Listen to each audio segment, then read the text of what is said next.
My sister slapped me inside an upscale jewelry store while I was buying diamonds for myself, until a stranger stepped in to defend me. It was a Tuesday that seemed ordinary, at least at first. I walked into Bellamy's, a jewelry store so lavish it could intimidate anyone. But that day felt different. I was finally about to reward myself with something I had saved for over years, a pair of diamond earrings. I had sacrificed, worked hard, and dreamed of this moment. Just as I was ready to pay, the door opened and in walked my sister, her face filled with anger. Before I could react, she struck me across the face. The sound echoed through the store. What happened after that changed everything. Let me explain from the start. I'm Katie, and last Tuesday, I was standing inside Bellamy's, a jewelry store so glamorous it felt like its own world. I was admiring a pair of diamond earrings I had spent months saving for. After years of just scraping by, I finally had a reason to celebrate. But then the door chimed, and my sister Lily appeared. Her face was clouded with rage, and before I could say a word, her palm struck my cheek. The sharp sound silenced the entire store. That moment set everything in motion. Growing up with Lily was like living in a constant storm. She was 3 years older, always considered prettier, and without a doubt, the center of attention. While I worked part-time jobs from age 17 to help myself, Lily jumped from one hobby to another, knowing our parents would support her every choice. They always did. Our family wasn't wealthy. My father was a high school teacher, and my mother ran a small shop. They worked hard, but they made sure Lily had everything: dance classes, cheerleading camps, new outfits each season. Meanwhile, I saved babysitting money for art supplies and graphic design software. Anytime I mentioned the unfairness, Mom would simply say, "Katie, you've always been independent. Your sister needs more support." Independence wasn't really a choice for me. It was survival. By 21, I was balancing a full-time job at a print shop while taking night classes to finish my graphic design degree. Lily, on the other hand, stayed at home until she was 24, when our parents gifted her an apartment after her third attempt at community college. Last month, everything changed for me. It was my 5th year at Stonebrook Designs. I had worked my way up from junior designer to handling major clients. My boss, Rachel, rewarded me with a generous raise after I landed a major campaign.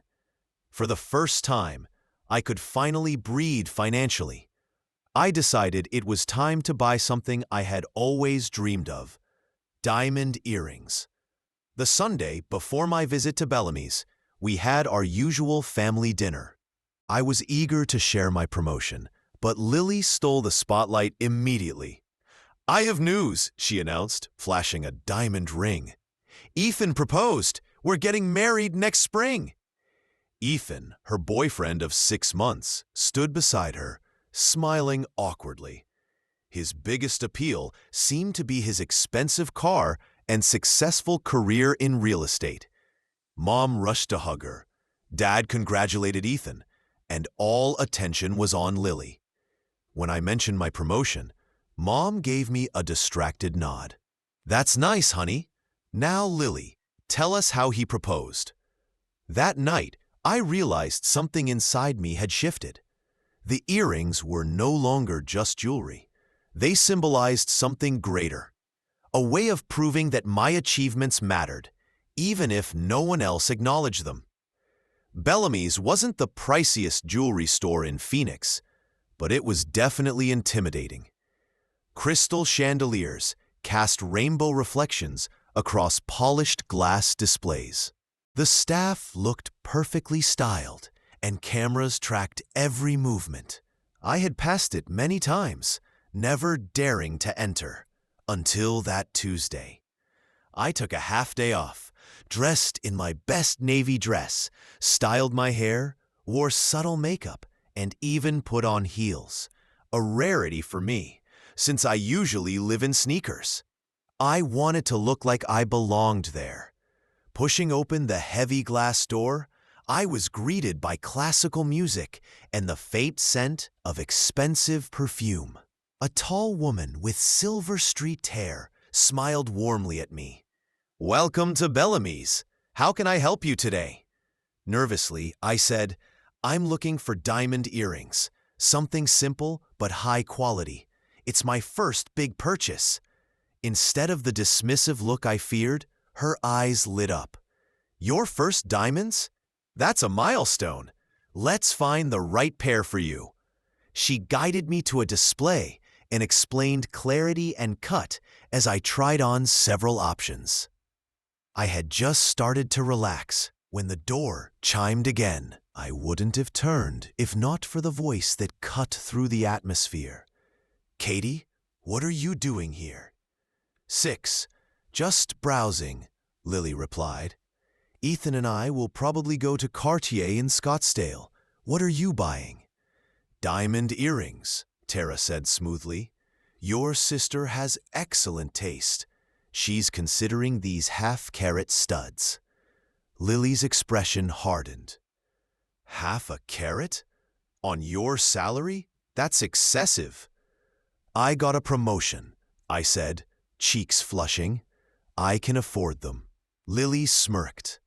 "At your little print shop? Impressive. What's that, an extra $1 an hour?" Bridget snickered. Kayla pretended to browse. "It's a graphic design firm," I corrected, and the raise was substantial. "Well, good for you," Lily said dryly.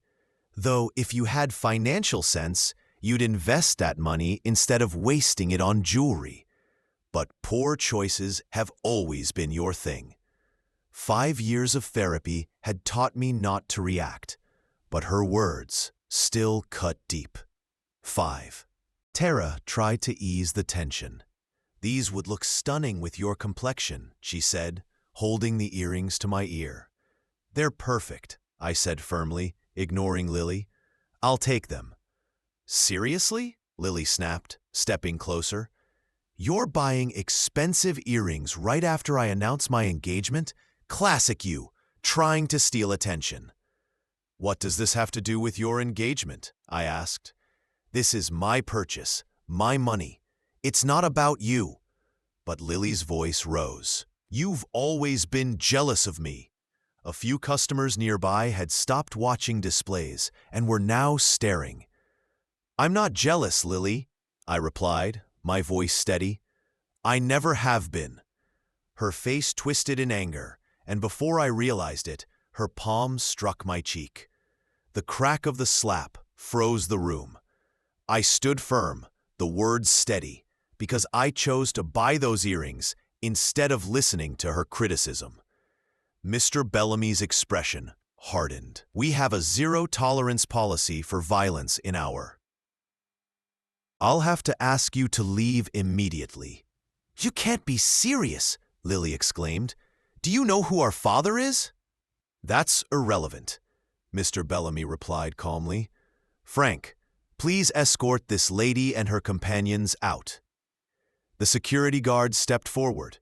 "This way, please." "Kate, you can't let them do this," Lily urged. "Tell them it was just a sisterly argument." I stayed silent as Frank firmly guided her toward the door.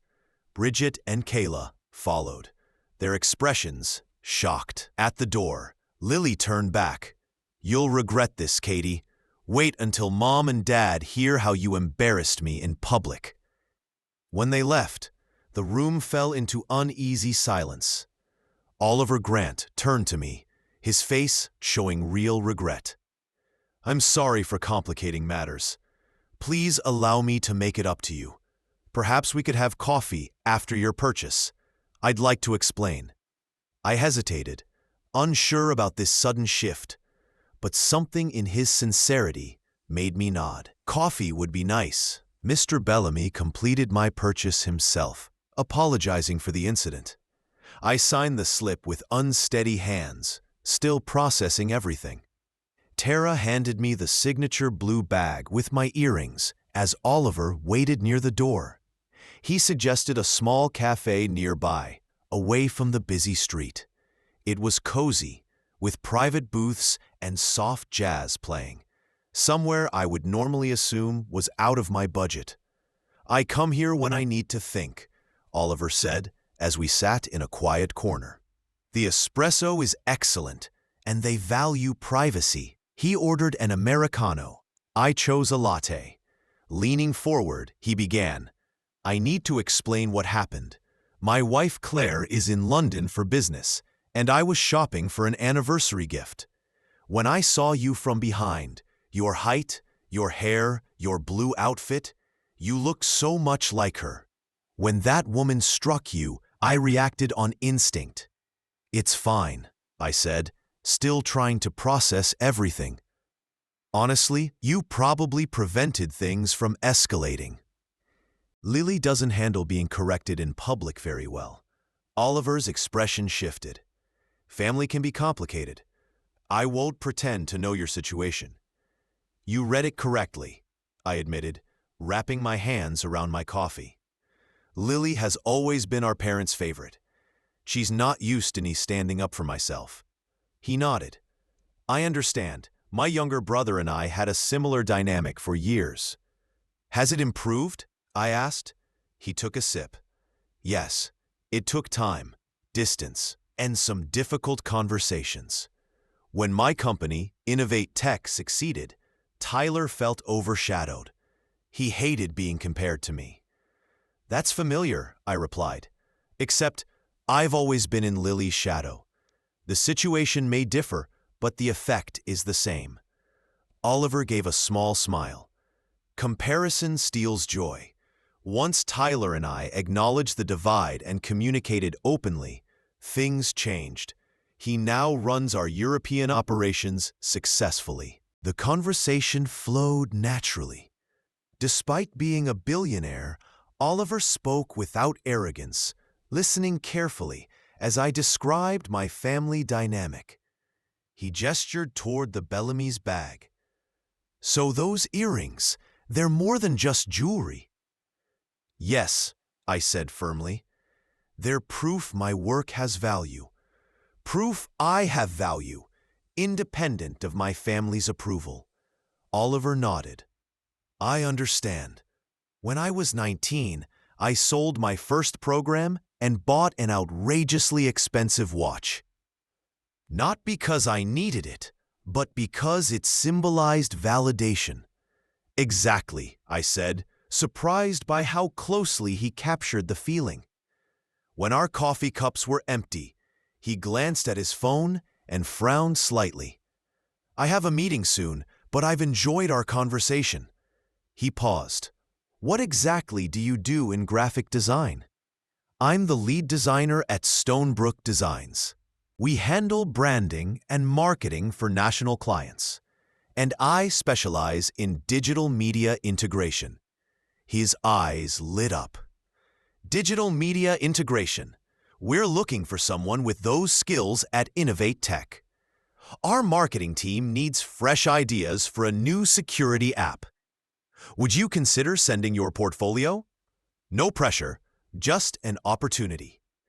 My heart raced. Innovate Tech was famous for innovation and generous compensation. "I'd love to," I said, keeping my tone professional. He smiled and handed me his card. "Email me directly. I'll make sure it reaches our creative director." As we left, Oliver added, "Don't let your sister's reaction overshadow your achievement today. Those earrings represent your hard work. Wear them proudly." I nodded, touched by his words. "Thank you." Walking back to my car, I felt lighter. The incident with Lily had been painful, but Oliver's encouragement had changed how I viewed myself. For once, I didn't feel guilty for standing firm. My phone buzzed repeatedly. 3 texts from my mother, 2 from my father, 7 from Lily. I muted the notifications, Whatever storm was brewing at home could wait. By evening, there were 23 messages and 9 missed calls. Lily's texts ranged from angry, "How dare you embarrass me?" to manipulative, "Mom is upset," to falsely conciliatory, "I forgive you." My parents demanded explanations and accused me of humiliating my sister. Not one mentioned the slap. I set the phone aside and opened the velvet box. Under the lamp, the diamonds reflected light across my living room. They weren't just beautiful, they were mine. Bought with my own money, chosen for myself, earned by my work. Instead of calling my family, I spent the night refining my portfolio. If Oliver's offer was genuine, I wanted to be ready. The next morning at work, his email arrived. "Katie, thank you for sending your portfolio. Julia Thomas, our creative director, would like to meet you Friday at 2 p.m. Please confirm if that works." It wasn't just courtesy. He had arranged an interview. I confirmed instantly, my heart racing. Later that evening, I called my parents. Predictably, my mother answered with reproach. "Katie Marie Hayes, what on earth happened? Lily is devastated." "Mom, did she tell you she slapped me in public? She said there was a misunderstanding, that you were causing a scene about her engagement." "That's not true," I replied firmly. "I was buying earrings with money from my promotion, something no one congratulated me for." Lily criticized me, and when I didn't back down, she slapped me hard enough to leave a mark. "I'm sure she didn't mean it," my mother said. "She didn't mean it?" A stranger had to step in because it was so inappropriate. The store owner asked her to leave. "A stranger?" she repeated. That stranger was Oliver Grant, the billionaire who founded Innovate Tech. He saw the behavior for what it was. Silence. Finally, she said, "Your sister is still very upset." "I'm sure she is. Accountability is hard when you've never faced it." "That's a terrible thing to say about your sister." "Is it, Mom? When was the last time Lily faced consequences? When was the last time you or Dad didn't take her side?" "We don't take sides." I laughed softly. "You've been taking sides our whole lives. I'm just finally pointing it out." Her tone sharpened. "This isn't like you. Maybe it should have been," I said gently. She urged me to apologize to Lily, but I had no intention of doing so. By Friday, I was both nervous and excited. I dressed professionally, wearing my new earrings as a reminder of my strength, and arrived early at Innovate Tech. The building was modern, filled with natural light and sustainable design. I was greeted by Julia Thomas, Innovate Tech's creative director, after a short wait. She immediately set the tone, direct, professional, and focused. Oliver joined us, sitting in on the interview with genuine interest. Instead of standard questions, Julia led a conversation about design approaches and creative problem-solving. She valued my input, especially on their current campaigns. Oliver asked thoughtful questions about teamwork and adaptability, which gave me confidence. Finally, Julia asked, "How do you handle strong personalities and creative conflicts?" I thought of Lily and my parents. I focus on the shared goal. Most conflicts come from wanting the best outcome but seeing different paths. I respect each viewpoint while keeping the purpose in sight.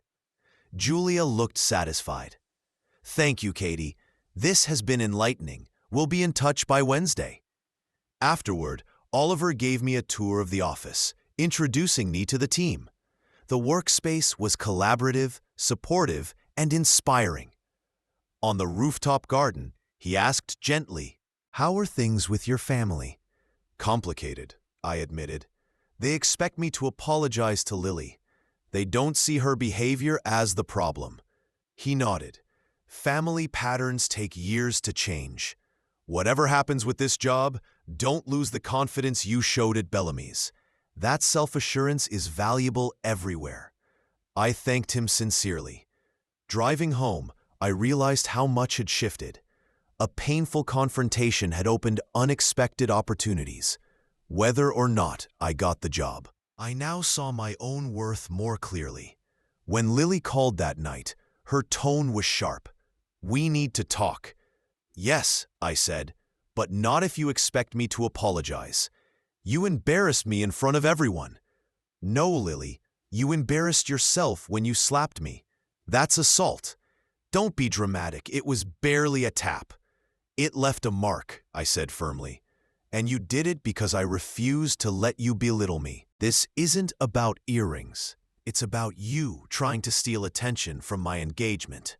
"Not everything is about you," I replied calmly. "You've changed." "You're right," I said. "I have. I won't shrink to make you comfortable anymore." There was silence. Then she said, "Mom and Dad expect us at dinner Sunday. Be there." "I'll think about it," I replied, no longer giving automatic compliance. That Sunday, I chose to arrive late, on my own terms. I wore my earrings as a quiet declaration of strength. Whatever happened at dinner, I knew I wasn't going back to being small for anyone's comfort. "Could you set the table?" The request, usually aimed at me and never at Lily, almost made me respond automatically. Instead, I paused. "Actually, Mom, I thought we should talk about what happened at Bellamy's." Her hands froze on the salad tongs. "I don't think that's necessary.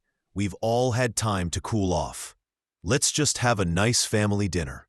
Let's just have a nice family dinner. A nice family dinner where we pretend Lily didn't slap me in public. Where we pretend nothing happened. My mother's smile grew tight. "Katie, please. Your sister is under a lot of stress with the wedding planning. Let's not make mountains out of molehills." The dismissal was so predictable, it was almost absurd. Before I could respond, Lily appeared in the doorway. "Are you still going on about that? It was days ago." "5 days," I corrected. "And yes, I'm still going on about it because no one has acknowledged what actually happened." My father entered, cautious. "What's this about?" "Katie's being dramatic about our little disagreement at the jewelry store," Lily said with an eye roll. "It wasn't a disagreement," I countered. "You slapped me across the face because I refused to let you push me around." "Girls," my father interrupted, "let's calm down." "I am calm," I said evenly. "I'm stating facts. Lily assaulted me in public." A store owner witnessed it and asked her to leave. A complete stranger had to intervene. "That man had no right to interfere in family matters," my mother replied politely. "That man," I said firmly, "recognized abusive behavior when he saw it, something this family seems incapable of doing." Silence fell over the kitchen. My mother's face paled, and my father's brow tightened. "Abusive?" he repeated. "That's a serious word, Katie. It's not an accusation, it's a description. Lily has been tearing me down verbally for years, and you've both enabled it. Tuesday was just the first time it turned physical." "That's completely unfair," Lily objected. "I've always supported you." Her revision of history used to make me question myself.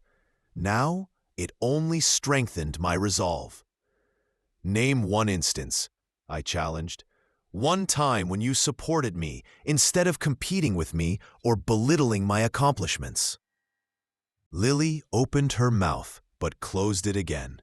Her eyes flicked to our parents for help. "Katie," my mother began in a soothing tone, "families have ups and downs. Nobody's perfect. But we love each other. That's what matters." "Love without respect isn't love," I replied. "It's control. And I'm done being controlled." "What does that mean?"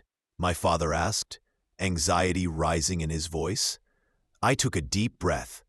"It means I'm setting boundaries. I won't attend family gatherings where Lily's behavior is excused and mine is policed.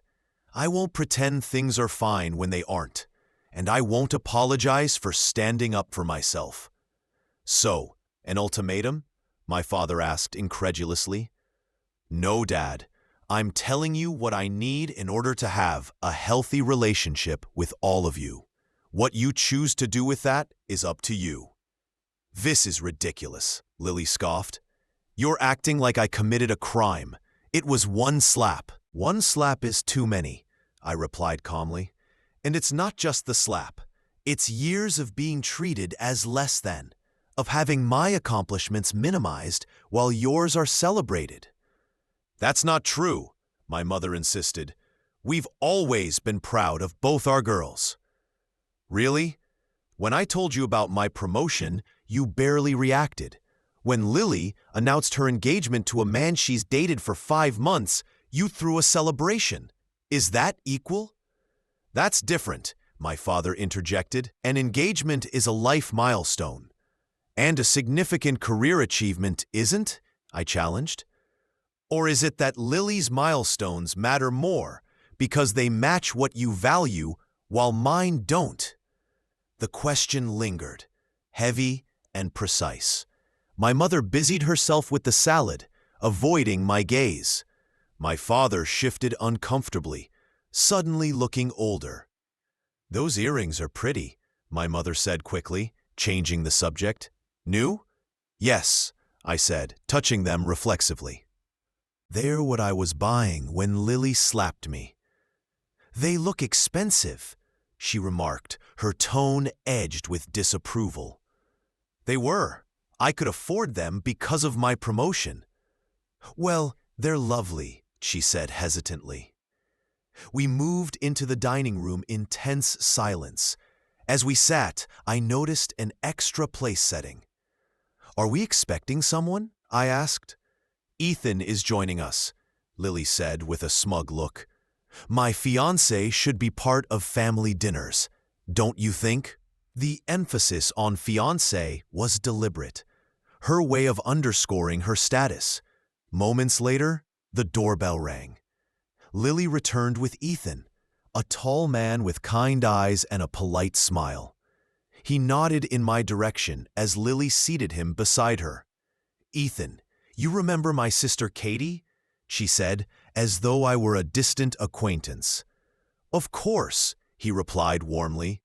"Congratulations on your promotion. Lily mentioned you're in graphic design." "She did?" I asked, surprised. "Yes," he said.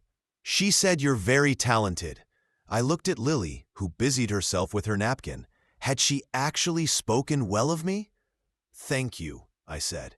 "And congratulations on your engagement." Dinner passed with cautious conversation. My father brought up the school board. My mother mentioned her boutique's new system, and Ethan talked about a property he was selling. When dessert arrived, Ethan noticed my jewelry. "Those are beautiful," he said. "Lily told me about your trip to Bellamy's. Quite an upscale place." Lily looked uneasy. I wondered what version of events she had shared with him. "Yes, it was my first time there," I said carefully. "I actually ran into Oliver Grant while shopping." "Oliver Grant? Of Innovate Tech?" Ethan asked, surprised. "The same," I nodded. "I interviewed at his company on Friday." "You did?" my mother exclaimed. "You didn't mention that." "I wasn't sure you'd care," I said honestly. "It's just a career opportunity, not a life event." My father winced at the echo of his own words. "Of course we care. Tell us about it." So I did. About the impressive headquarters, Julia Thomas's engaging interview style, and the inspiring atmosphere. For the first time in years, I felt my family listening closely. "They'll let me know by Wednesday," I concluded. It would be a big step forward in both responsibility and pay. "That's wonderful, Katie," my mother said sincerely. "We are proud of you, even if we don't always show it." The simple acknowledgement brought tears to my eyes. It wasn't an apology, but it was a start. Lily stayed silent, but later, as we cleared plates, she approached me quietly. "Did you really meet Oliver Grant?" she asked, her voice low. Yes, I said, rinsing a dish. He mistook me for his wife at first. She hesitated, then said, "That's actually pretty cool." I studied her face, searching for sarcasm, but her expression seemed genuine. "The earrings look good on you," she added nervously. I shouldn't have caused that scene at the store. Not a full apology, but meaningful from Lily. "Thank you," I said. "And your ring is beautiful. Ethan seems like a good person." She smiled slightly. "He is. He even lectured me about the slap, said it was unacceptable." "Smart man," I said, surprised but grateful. "Yeah," she admitted. "Maybe I got lucky with this one." As I drove home that night, I thought about the subtle changes. Nothing had been solved completely, but something had shifted. In me, and maybe in them too. When I parked, my phone buzzed with a text from an unknown number. "Katie, it's Oliver Grant. Julia was very impressed with your interview. Before we send a formal offer, Sophia would like to meet you. Lunch Tuesday. Let me know if you're available." I stared at the message, hardly believing it. A formal offer. I typed my acceptance, glancing at my reflection in the mirror. My earrings caught the streetlight, glittering like tiny stars. They were beautiful. Yes, but their meaning mattered more. My worth was no longer tied to Lily's approval or my parents' validation. Painful moments had led to growth. Sometimes a slap in a jewelry store can alter the course of a life.